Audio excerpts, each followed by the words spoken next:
ఆంధ్ర తెలంగాణలో తక్కువ ఫీజులతో high quality results ఇస్తున్న ఏకైక సంస్థ తిరుమల్ ఐఏఎస్ ఇన్స్టిట్యూట్. అతను యూట్యూబర్, వ్యవసాయం కూడా చేస్తున్నాడు. ఉన్నట్టుండే 2 రోజుల క్రితం మిస్ అయ్యాడు. తర్వాత హంద్రనీవా కాలువలో శవమై తేలాడు.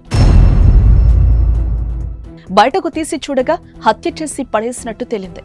అసలు యూట్యూబర్ను చంపిందెవరు? హత్య వెనుక మిస్టరీ ఏంటి?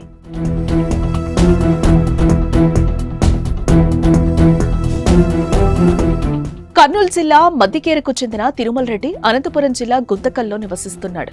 అతడికి సంగాల గ్రామంలో భూములున్నాయి. వ్యవసాయం చేయడంతో పాటు యూట్యూబ్ ఛానల్ కూడా నిర్వహిస్తున్నాడు.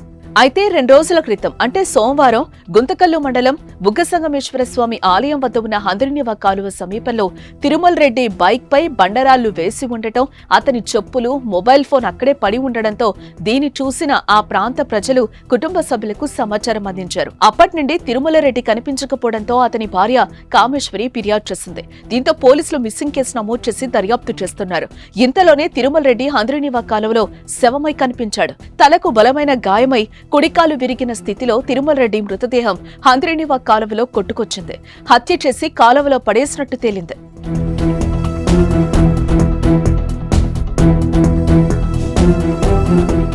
తిరుమల రెడ్డి దారుణ హత్యకు భూ వివాదమే కారణమని పోలీసులు అనుమానిస్తున్నారు.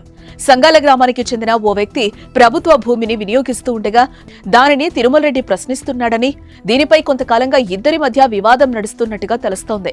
తన భర్త మృతికి కూడా అదే కారణమని మృతుడి భార్య కామేశ్వరి పోలీసులకు చెప్పడంతో అదే కోణంలో పోలీసులు దర్యాప్తు చేస్తున్నారు. సంగాలకు చెందిన వ్యక్తిని అదుపులోకి తీసుకుని విచారిస్తున్నారు. మరి విచారణలో ఏం తేలనుందో చూడాలి.